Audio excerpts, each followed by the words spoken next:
Bonjour à toutes et tous et bienvenue dans cette deuxième vidéo du cours sur les phénomènes d'absorption et dispersion. Donc dans la précédente vidéo, on a présenté qualitativement ces phénomènes. On a vu qu'ils pouvaient apparaître lorsqu'on avait une équation d'onde qui était une équation dérivée partielle linéaire mais qui n'était pas une équation de D'Alembert unidimensionnelle. Et on a vu, avec un exemple, que quand on étudiait des équations dérivées partielles linéaires, on était amené à poser un vecteur d'onde K complexe.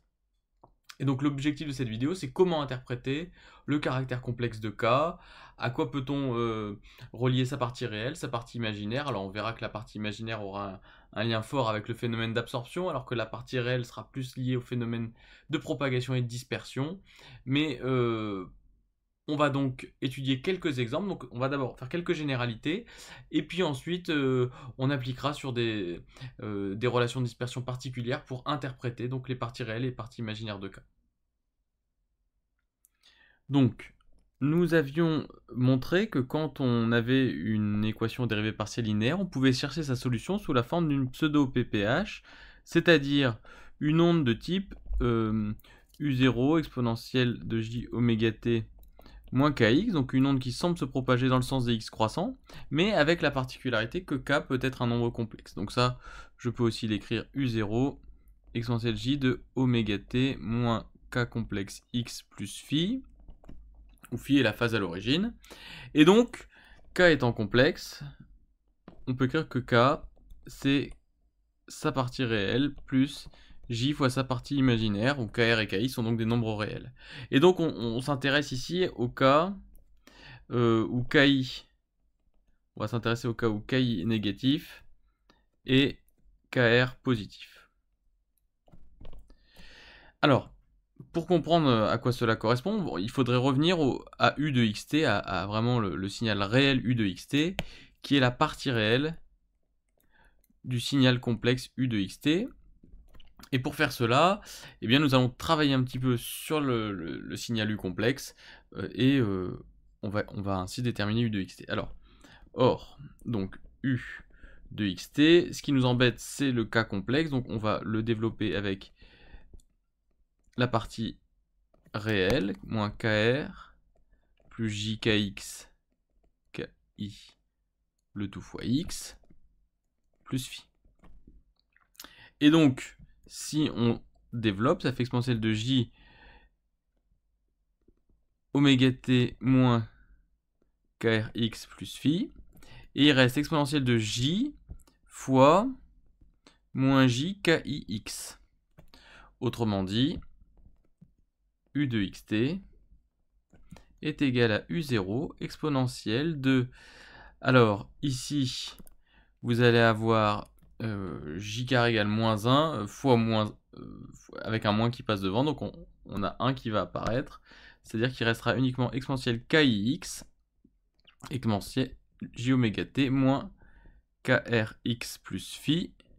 Et ça, nous pouvons donc passer maintenant au signal réel, u de xt égale u0 exponentielle kix cosinus de oméga t moins krx plus phi.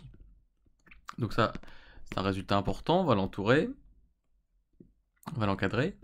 Et qu'est-ce que ça signifie? On va l'interpréter. On remarque déjà qu'on a ici un terme en cosinus oméga t moins krx plus phi. Et donc là, c'est une onde. Ça caractérise une onde se propageant dans le sens des x croissants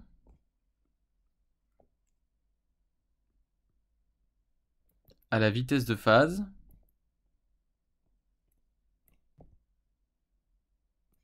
v phi égale oméga divisé par kr. Autrement dit, on voit que la partie réelle de k ici est directement liée à la propagation de l'onde. Alors que la partie imaginaire de k, qui apparaît ici, apparaît dans l'amplitude de l'onde. Et on s'aperçoit que l'amplitude de l'onde varie en fonction de x. Autrement dit, comme on a une onde qui se propage dans le sens des x croissants, c'est-à-dire que donc au cours de la propagation. Et donc si on prend maintenant un cas où KI est négatif, eh bien si KI est négatif, l'amplitude, on va la tracer en fonction de x, l'amplitude, c'est U0 EKIX, et comme KI est négatif, je peux aussi l'écrire comme étant moins quelque chose de positif, et je vais l'appeler moins x sur delta, c'est-à-dire que j'ai posé à delta qui est égal à moins 1 sur KI, et qui est donc positif ici. Donc si KI, là je me place dans le cas si KI est négatif, mais ça je l'avais déjà dit avant. Hein. Donc, pourquoi j'écris ça? Parce que ça, ça c'est quelque chose que je sais tracer aisément, puisque je sais que quand x égale 0, ça vaut u0, et puis qu'après j'ai une décroissance exponentielle, de la même manière qu'on a exponentielle moins t sur taux, qui apparaît souvent dans les régimes transitoires du premier ordre en électricité. Et bien ici on a u0 exponentielle de moins x sur delta, donc on a quelque chose comme ça. Et on sait en particulier que si je trace la tangente à l'origine, elle va couper l'axe des abscisses ici en x égale delta, faisant de delta une distance caractéristique du problème. C'est la distance caractéristique d'atténuation de l'onde. C'est-à-dire que si on résume ici, si KI est négatif, on a donc si KI est négatif, on va l'écrire ici comme ça, hop. L'amplitude de l'onde va décroître au cours de la propagation. Au cours de la propagation,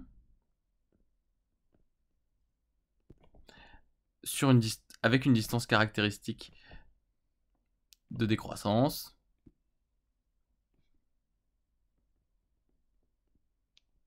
delta qui vaut moins 1 sur la partie imaginaire de K. Ça veut dire que, si je fais un petit schéma, si l'onde est ici à une certaine amplitude, un peu plus loin, et notamment à une distance delta, eh bien l'amplitude aura chuté de 63%. Et puis bien sûr, si l'onde continue à se propager, elle aura une amplitude de plus en plus faible, et bien ça c'est ce qu'on trouve quand KI est négatif, propagation avec absorption. La vitesse de phase de l'onde, on l'a c'est demandé, mais on l'avait donné ici, et elle est liée à la partie réelle de K. Donc on peut déjà interpréter finalement le fait que K soit complexe, c'est que la partie réelle de K permet de trouver la vitesse de phase de l'onde, Vφ, qui va être par définition oméga sur Kr, ou oméga sur partie réelle de K. Et la partie imaginaire de K, elle va permettre de déterminer la distance caractéristique d'atténuation de l'onde. D'atténuation de l'onde. Et donc, dans le cas où KI est négatif, on a delta qui vaut moins 1 sur KI, c'est-à-dire moins 1 sur la partie imaginaire de K. Donc voilà déjà la première interprétation de la partie réelle et de la partie imaginaire de K. C'est d'un côté quelque chose qui va nous permettre de caractériser la propagation avec la détermination de la vitesse de phase, et de l'autre côté, pour la partie imaginaire, quelque chose qui est lié à la variation de l'amplitude de l'onde au cours de la propagation, c'est-à-dire le phénomène d'absorption. Et on peut en extraire donc une distance caractéristique d'atténuation. C'est-à-dire c'est la distance au bout de laquelle l'amplitude, c'est-à-dire que quand l'onde se propage, c'est la distance au bout de laquelle l'amplitude a sensiblement varié. Donc, on peut, alors j'ai parlé tout le temps de KI négatif, mais il y a aussi des cas où KI peut être positif, c'est-à-dire que dans ce cas-là, l'amplitude de l'onde, au cours de la propagation, augmente. Alors bien sûr, ça c'est quelque chose qui peut se faire si on est si on a une propagation dans un milieu qui apporte de l'énergie à l'onde, et c'est ce qui peut se faire par exemple dans les lasers. Et donc, l'amplitude de l'onde, dans ce cas-là, en fonction de x, bah c'est U0 exponentielle KI, c'est U0 exponentielle KIX, et là c'est une fonction qui diverge en fait, hein, qui tend vers l'infini. Donc ça veut dire qu'on apporte en continu au cours de la propagation de l'onde de l'énergie à l'onde, elle s'amplifie, et ça peut exister dans certains milieux bien particuliers, même si c'est pas le plus courant c'est KI est négatif. Quand on va avoir une propagation d'une onde dans un milieu, on verra des exemples. Alors, mais sachez que les deux peuvent exister. Donc on va maintenant faire un petit exercice d'application, où on va s'entraîner à calculer des vecteurs K complexes dans différents domaines de la physique, et puis on interpréter un petit peu ce qu'on obtient. Donc voici l'exercice. Donc vous pouvez le chercher. En fait, c'est deux exercices, hein, c'est deux exemples d'application des propriétés que nous venons de voir. Donc, vous pouvez le chercher, je vais introduire le contexte du premier exemple, qui concerne les ondes thermiques, donc qui est assez intéressant. Et puis on va voir tout ce qu'on peut dire sur les ondes thermiques à partir des connaissances qu'on vient d'avoir. Donc, l'exemple 1, il est extrait du cours de diffusion thermique.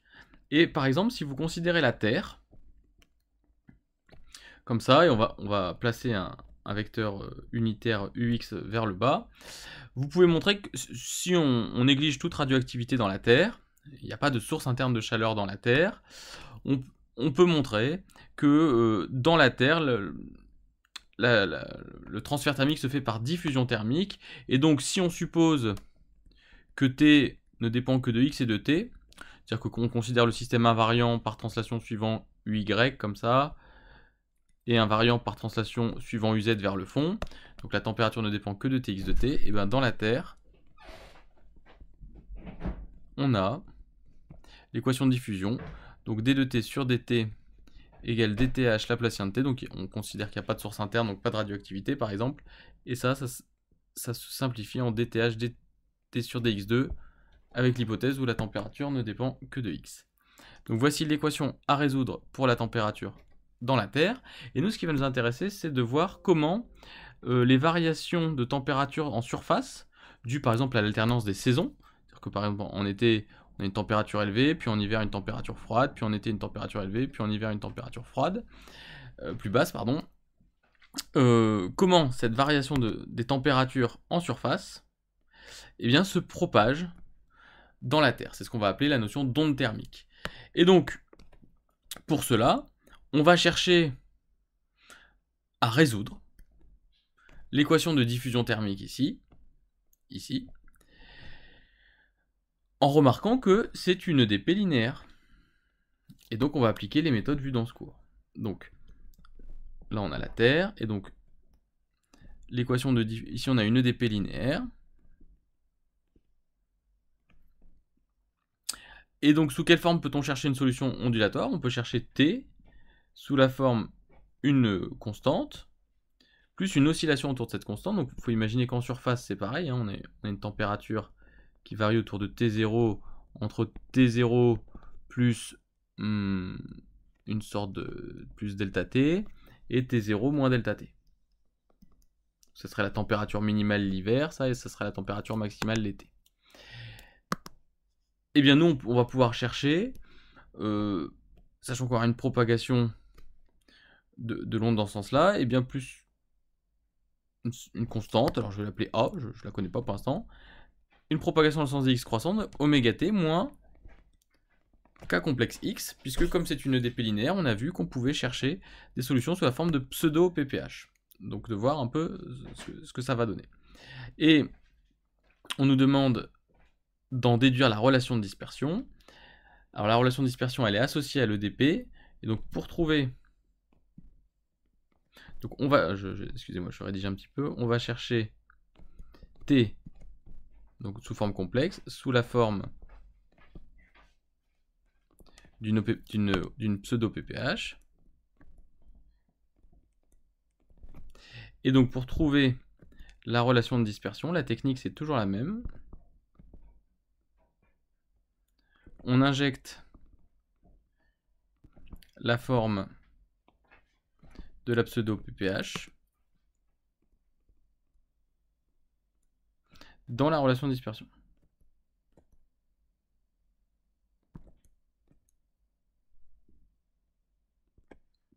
Donc, si vous faites ça, vous allez trouver que d rond t sur déronté, ça va faire j oméga a exponentielle de j oméga t moins kx. Et que déronté sur déron x, je vais trouver que c'est moins jk a exponentielle de j oméga t moins kx. Et la dérivée seconde va donner moins k carré. Alors, k est complexe, excusez-moi. Moins k carré a exponentielle de j oméga t moins kx. Injectons donc dans l'équation aux dérivées partielles. On trouve donc ainsi j oméga égale, alors bon, je vais remplacer et puis on va simplifier.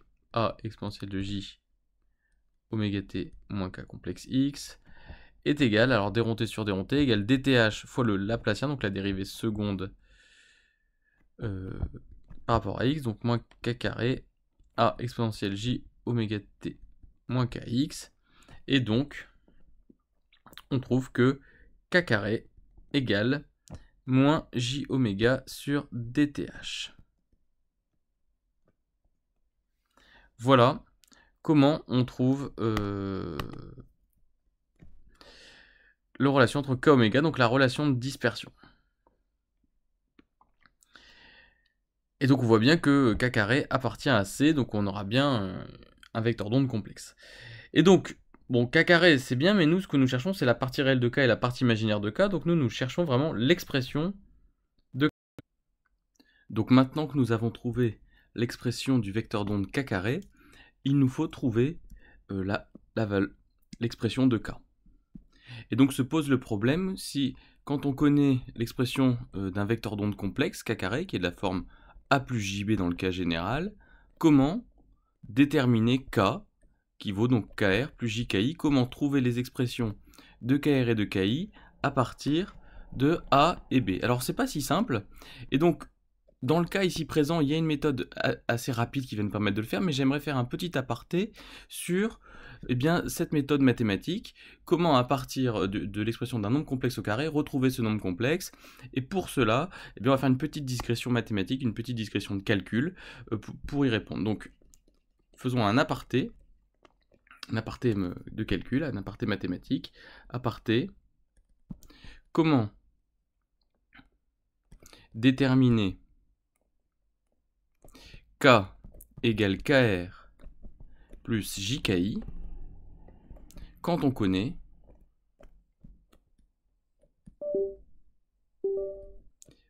k égale k carré égale, je note dans le cas général, a plus jb.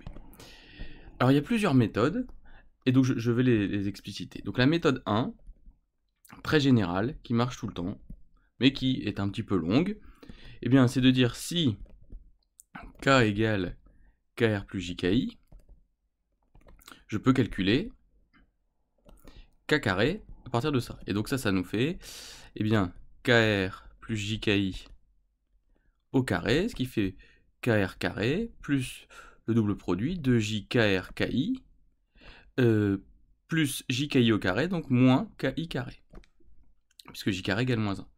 Et je sais aussi que k carré c'est a plus jb, et donc par identification de cette expression-là de k carré et de cette expression-là de k carré, si j'égalise les parties réelles, je trouve que a égale kr carré moins ki carré, et si j'égalise les parties imaginaires, je trouve que b est égal à 2 kr ki. Et donc j'ai un système à résoudre. Alors, il y a une deuxième astuce qu'il est intéressante de voir, parce que le but c'est quand même de trouver kr et ki, c'est de regarder le module de k au carré. De plus, le module de k au carré, mathématiquement, on sait aussi que c'est le module de k carré. Autrement dit, le module de k au carré, c'est kr carré plus ki carré, et le module de k carré, c'est racine de a2 plus b2, d'après la formule de k carré qui est ici.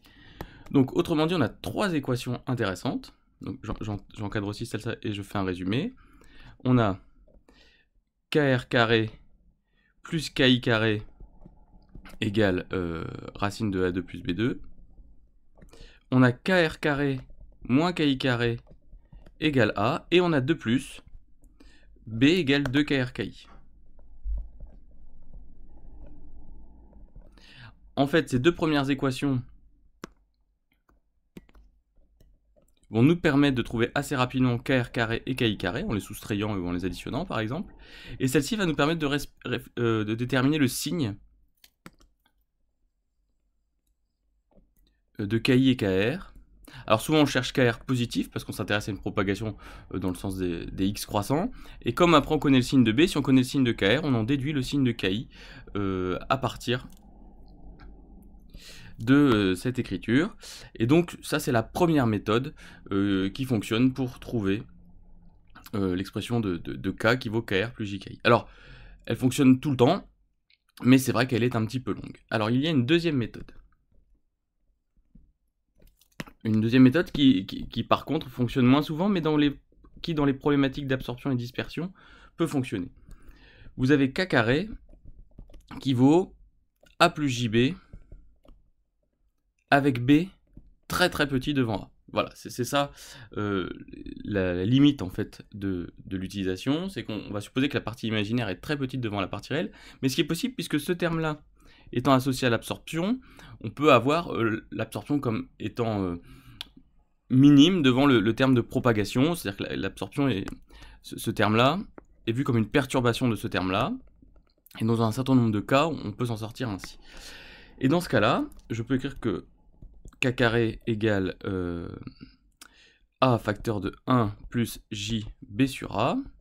Alors je vais traitons le cas où A est positif. Sinon il suffirait de factoriser ici par moins A, mais pour avoir un terme positif devant, mais là je traite un cas où A est positif, et ça s'adapterait facilement dans le cas où A est négatif, en adaptant la méthode. Et ça va me permettre de prendre la racine carrée quelque part.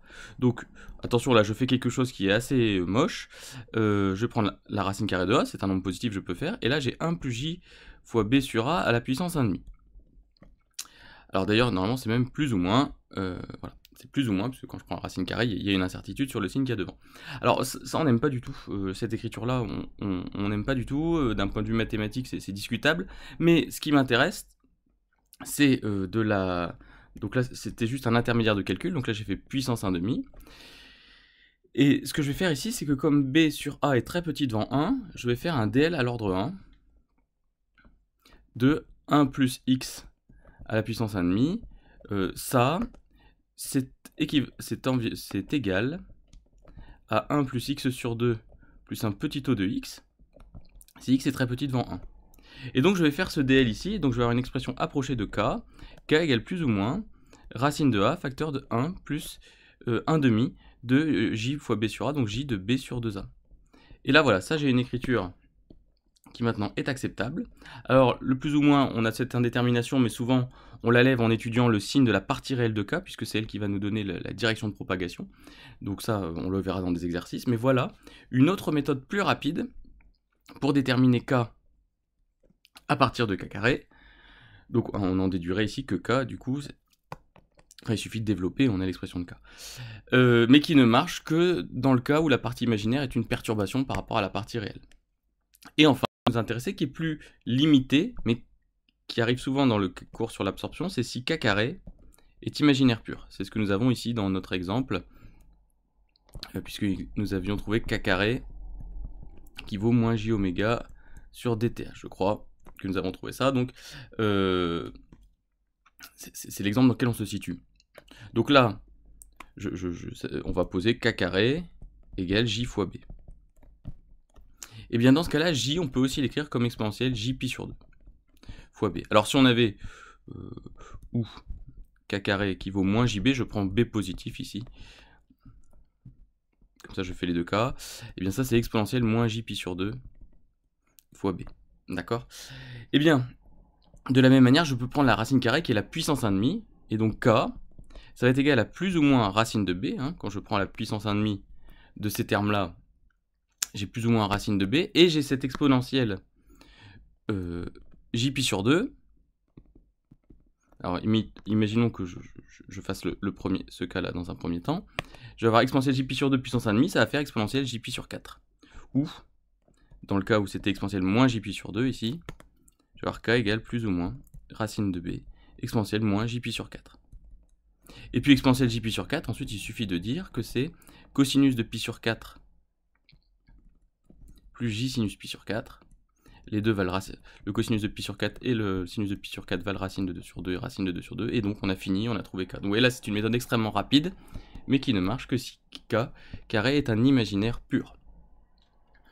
Donc voilà. Ça c'est pareil, si on applique la puissance 1,5 pour trouver k. Donc voici les trois méthodes qui sont rappelées. Et donc on va maintenant, enfin, l'appliquer à notre cas. Donc je reviens sur ce que nous avions trouvé, c'est ça. K carré égale moins j oméga sur dth. Donc je rappelle un petit peu le contexte quand même pour que ce ne soit pas que du calcul. Revenons à l'exercice. Et où nous avions k carré égale j oméga sur dth. Je rappelle, nous avons ici une propagation que nous cherchons dans le sens des ux croissants, puisque nous avons une onde thermique en surface, à la température qui varie sinusoïdalement à la surface de la Terre, et nous aimerions voir comment cette variation sinusoïdale de température diffuse au sein de la Terre, et donc comment elle se propage dans le sens des x croissants. Et donc nous cherchons la température sous la forme, dans la Terre, sous la forme T0, plus une valeur moyenne et une ondulation autour de cette valeur moyenne, sous la forme d'une onde qui se propage dans le sens des x croissants. Et donc, de l'expression de k carré, j'ai écrit que k carré, c'est exponentielle de moins j pi sur 2 oméga sur dth, qui va me permettre de trouver k,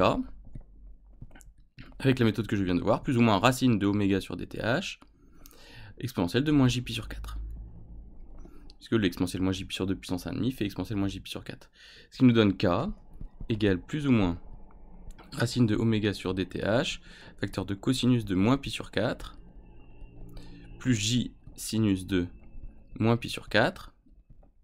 Et ça nous fait plus ou moins racine de oméga sur dth, cosinus de moins pi sur 4 c'est racine de 2 sur 2, et là j'ai moins j racine de 2 sur 2, puisque le sinus de moins pi sur 4 c'est moins racine de 2 sur 2.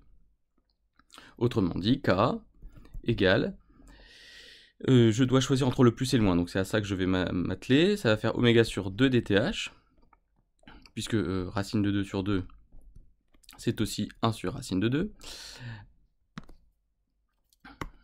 Hop, ça c'est aussi 1 sur racine de 2. Donc ça fait oméga sur 2 dth moins j,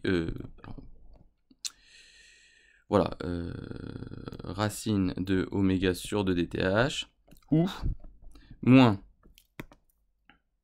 ou k, selon que je choisisse le plus, égale moins racine de oméga sur 2 dth, plus j sur racine de oméga sur 2 dth. Alors, comment choisir? Voilà, on a ces deux possibilités-là pour k. Comment choisir? Donc la première possibilité, c'est si on prend le plus. Hein. Cette possibilité-là, c'est si on prend le plus ici. Et la deuxième possibilité, c'est si on prend le moins. Comment choisir? Eh bien, on cherche une propagation de l'onde selon le sens des x croissants.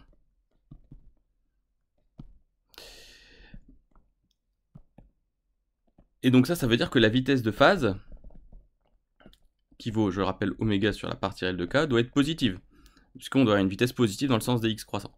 Et dans ce cas-là, ça implique que la partie réelle de k doit être positive, et ça implique qu'il faut prendre la solution k égale racine de oméga 2 sur 2 dth moins j racine de oméga sur 2 dth. Si on avait pris cette solution-là, on s'intéresserait en fait à la propagation de l'onde thermique dans le sens des x décroissants. Et donc ça revient aussi à réécrire oméga sur 2 dth facteur de 1 moins j. Et de manière à ne pas recopier tout le temps ce terme-là, je m'aperçois que k c'est un vecteur d'onde, donc c'est en mètre-1, c'est l'inverse d'une longueur. Ça c'est sans dimension, donc ça c'est l'inverse d'une longueur. Et donc comme c'est l'inverse d'une longueur, je décide de l'appeler 1 sur une longueur caractéristique que je nomme delta. D'où k.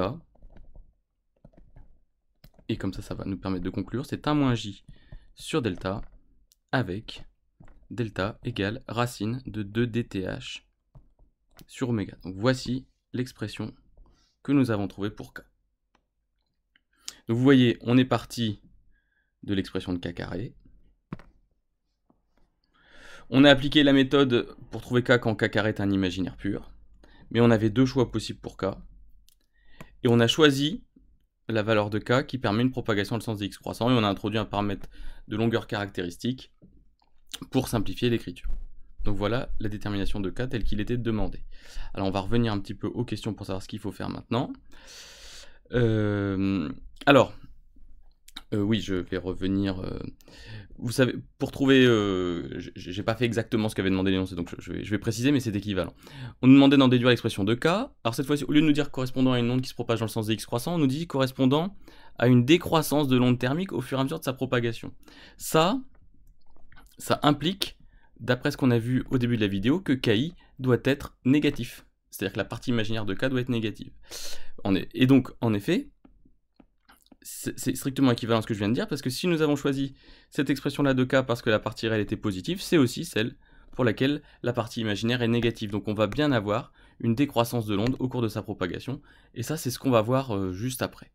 Donc j'ai pas pris exactement l'argument de l'énoncé, mais c'est un argument qui donne le même résultat. Et donc on nous demande d'en déduire la distance caractéristique d'absorption de l'onde. Alors on l'a quasiment déjà fait, mais je voudrais insister un petit peu sur ça. On va revenir un petit peu à l'expression de la température. T égale T0 plus A exponentielle de J oméga T moins K complexe X. Et donc on va revenir en réel. Donc ça pour l'instant on est sur du complexe. Donc T0 plus A exponentielle de J oméga T moins, donc K complexe je peux le remplacer par 1 moins J sur delta X. Et donc ça fait T0 plus A. Alors je peux sortir exponentielle moins X sur delta.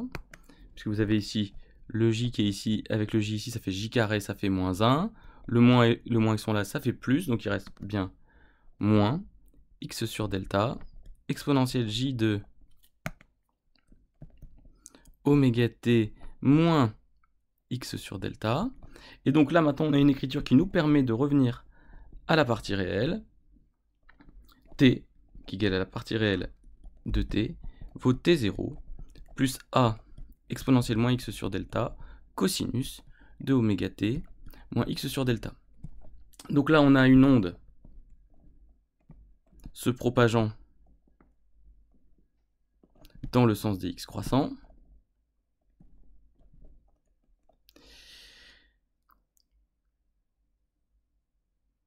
Avec une amplitude qui décroît au cours de la propagation.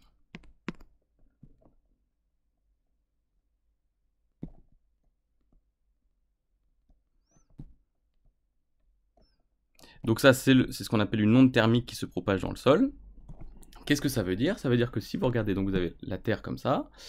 Donc je rappelle la température de surface ici qui évolue. Alors j'ai dit que c'était entre l'hiver et l'été. Ça peut être aussi entre le jour et la nuit. Hein, ça, on pourrait en reparler, mais c'est pas mon but. Mais en tout cas, on s'intéresse à une variation sinusoïdale de la température en surface. Et bien on s'aperçoit que plus on va avancer, donc ça c'est la Terre, plus on va avancer sous la Terre, il va y avoir une propagation de cette onde, mais au fur et à mesure que l'onde avance dans la Terre, en fait la variation autour de T0, donc on a une signe de température moyenne T0, donc cette température moyenne T0 reste la température moyenne des différents points dans le sous-sol, mais on s'aperçoit que l'ondulation de température est de moins en moins grande au fur et à mesure de la propagation. Ça veut dire quoi? Ça veut dire que si vous creusez une grotte suffisamment profondément dans la Terre, et que vous vous mettez ici, finalement vous ressentez très peu les variations de température entre l'hiver et l'été. C'est notamment ce qu'on appelle l'effet de cave, enfin c'est autour de ce genre de choses. C'est-à-dire que si vous creusez suffisamment profondément dans la Terre, vous êtes toujours autour, alors si T0 par exemple c'est 10 degrés, ou 13 degrés, 12-13 degrés, vous êtes toujours autour de 12-13 degrés si vous creusez suffisamment profondément. Par exemple, vous variez entre, je sais pas moi, 10 et 14 degrés sur une année, au lieu de varier ici en surface entre 0 et 25 degrés, pareil. Enfin, voilà. C'est un petit peu l'idée, c'est qu'il y a bien une propagation de l'onde thermique dans le sous-sol, mais avec une amplitude qui décroît. Donc c'est ce qu'on vient de montrer ici. Alors au passage, on voit tout de suite que la distance caractéristique d'atténuation de l'onde, eh bien c'est delta. C'est ce qui apparaît ici. Et donc c'était ce qu'on avait posé comme étant racine de 2 dth sur oméga. Et alors là, je fais juste un petit commentaire. Plus vous aurez des variations rapides de température en surface, ouais, oméga c'est la pulsation hein, de cette oscillation, donc ça dépend si la température varie rapidement en surface. Plus vous aurez des variations rapides de température en surface, plus la distance caractéristique sera petite. Autrement dit, des variations rapides de température en surface, ça peut être les variations journalières. Et bien les variations journalières se ressentent sur des distances caractéristiques beaucoup plus petites. Autrement dit, si ici, je sais pas moi, à une certaine profondeur, vous ressentiez les variations annuelles entre 10 et 14 degrés, les variations journalières, vous ne les ressentez plus du tout, puisque les variations journalières s'atténuent beaucoup plus rapidement au cours de la propagation. Alors que les variations annuelles vont plus loin, puisque la distance caractéristique est inversement proportionnelle à la pulsation. Les variations annuelles ont une pulsation plus petite, et donc une distance caractéristique plus grande, elles pénètrent plus profondément dans la Terre. Voilà, ça on pourra en reparler dans le cours de diffusion thermique. Bon, c'est pas l'objet ici. Alors on nous demande aussi de trouver la vitesse de phase de l'onde. Alors la vitesse de phase, c'est oméga sur la partie réelle de k, par définition. Et ici, la partie réelle de k, on l'a ici, c'est 1 sur delta. Donc ça fait oméga delta, et donc ça fait racine de 2 oméga dth, et on s'aperçoit de quelque chose, c'est que la vitesse de phase n'est pas la même selon la pulsation de l'onde. C'est-à-dire que selon qu'on ait des variations rapides de température à la surface ou des variations lentes, eh bien la vitesse de propagation de l'onde dans le sol ne sera pas la même, et donc là on dit que donc on va avoir une propagation avec un phénomène de dispersion. Donc ici on a un cas où on a à la fois un phénomène d'absorption, puisqu'on a une atténuation de l'onde avec une distance caractéristique, donc ça c'est le phénomène d'absorption de l'onde, et on a aussi un phénomène ici de dispersion. Donc là on a une propagation qui mélange caractère absorbant et caractère dispersif dans ce cas. Alors voilà ce qu'on pouvait dire sur les ondes thermiques. Et donc pour continuer dans les exemples de DP linéaires de certains domaines de la physique, on regarde maintenant le deuxième exemple que vous allez pouvoir chercher. C'est qu'on va s'intéresser à des plasmas. Alors on n'a pas expliqué ce qu'était un plasma, mais grosso modo retenez que c'est un gaz ionisé, c'est-à-dire c'est un gaz dans lequel il y a des ions et des électrons et qui est chargé donc. Et on va montrer que la relation de dispersion dans un plasma a cette allure-là, avec oméga p carré, oméga p une constante propre du plasma, et C aussi. Et donc on nous demande, est-ce que donc sous certaines conditions, on le verra plus tard dans le cours, mais là on anticipe un petit peu pour faire un peu d'interprétation, sur certaines conditions on aura cette relation de dispersion-là. Et donc on nous demande, est-ce que cette propagation est associée à une absorption de l'onde? Alors je vais répondre ici sur le côté pour pas avoir à défiler systématiquement. Eh bien on a K, donc ça c'est question 5, hop. K égale racine de oméga 2 moins oméga P2 sur C. Alors en fait ça c'est, je vous le précise, c'est si oméga supérieur à oméga P. Sinon il y a une autre expression, parce que vous voyez sinon la racine carrée, on a racine carrée d'un nombre négatif, ça marche pas. Donc ça c'est si oméga supérieur à oméga P. Donc ça c'est une petite note qu'on reverra plus tard. Eh bien on remarque que la partie imaginaire de K est nulle. K est réel ici. Donc on a une propagation sans absorption. Puisqu'on avait vu que l'absorption était liée à la partie imaginaire et qu'on avait une distance caractéristique d'absorption qui était 1, moins 1 sur la partie imaginaire de K, et moins 1 sur la partie imaginaire de K, bah ça tendrait vers l'infini ici. Donc on aurait une absorption sur une distance infinie, c'est-à-dire une atténuation de l'amplitude de l'onde sur une distance infinie, donc ça veut dire qu'il n'y a pas d'absorption. Donc ici nous avons une propagation sans absorption. Et ensuite, quelle est la vitesse de phase de l'onde? Alors la vitesse de phase de l'onde, on va la déterminer, c'est la pulsation sur la partie réelle de K, mais K ici étant réel, c'est oméga sur K, et donc ça fait oméga fois C sur racine de oméga 2 moins oméga P2. Alors est-ce que ça dépend de oméga? Eh bien oui, on s'aperçoit que ce terme-là, il dépend nécessairement de oméga. L'oméga ne va pas se simplifier, et donc on a V phi qui est égal à V phi de oméga, donc on a une propagation avec dispersion.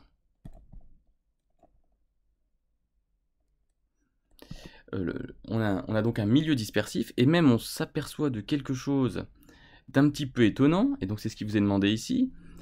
Que se passe-t-il si oméga se rapproche d'oméga p? Donc on a une propagation avec dispersion, donc autrement dit, pour répondre à la question, le plasma est un milieu dispersif. Le plasma est ici un milieu dispersif. Comment appelle-t-on un tel milieu? Un milieu dispersif.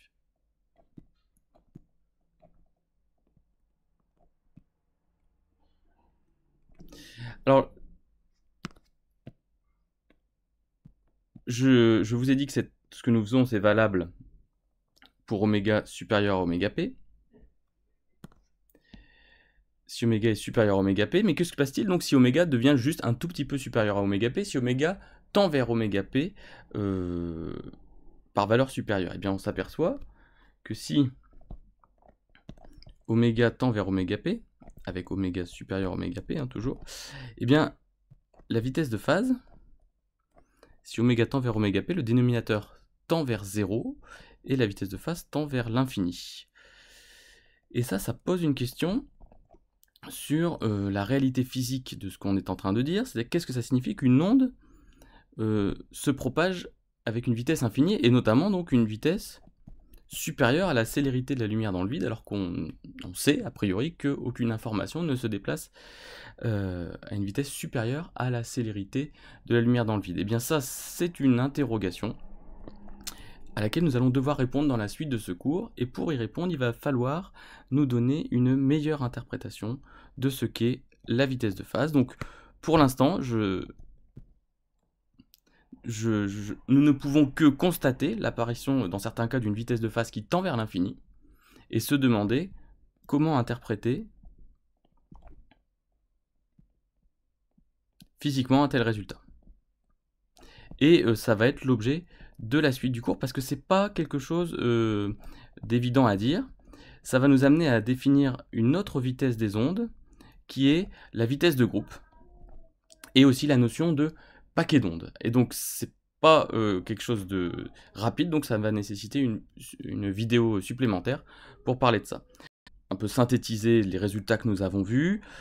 On va définir donc un nouveau terme, on appelle milieu dispersif, un milieu dans lequel, un peu synthétiser les résultats que nous avons vus, on va définir donc un nouveau terme, on appelle milieu dispersif, un milieu dans lequel la vitesse de phase d'une OPPH ou d'une pseudo-PPH, c'est-à-dire une OPPH avec cas complexe, dépend de sa fréquence, c'est-à-dire que Vφ égale Vφ de oméga. Donc voilà un petit peu ce que nous avons vu dans cette vidéo. Donc qu'est-ce que nous avons vu dans cette vidéo? Nous avons essayé d'interpréter la partie réelle et la partie imaginaire de K. Avons vu que la partie réelle était associée à la propagation de l'onde et qu'on pouvait en déduire la vitesse de phase, et que la partie imaginaire était associée à la décroissance de l'amplitude au cours de la propagation, si elle est négative, et qu'on pouvait lui associer une distance caractéristique d'absorption de l'onde, une distance caractéristique d'atténuation. On a défini un milieu dispersif, où donc une propagation à dispersion, c'est une propagation pour laquelle la vitesse de phase de l'onde dépend de la pulsation, et donc vous voyez que quand vous connaissez K, vous pouvez tout de suite dire si on a une propagation avec absorption ou une propagation avec dispersion. Et comment connaître K? À partir de la relation de dispersion, c'est-à-dire la relation K en fonction de oméga, qu'on a appris à déterminer à partir de l'équation d'onde. Je rappelle, pour trouver la relation de dispersion à partir de l'équation d'onde, on injecte la forme de l'OPPH dans l'équation d'onde, et on en déduit l'expression souvent de k carré en fonction de oméga, et on a appris dans cette vidéo, à partir de k carré en fonction d'oméga, comment trouver k en fonction de oméga. Donc voilà, la suite maintenant de ce cours, ça va être d'essayer d'interpréter cette notion de vitesse de phase qui peut être supérieure à la vitesse de la lumière dans le vide, et en fait d'introduire la notion de paquet d'onde, mais ça ce sera pour la suite.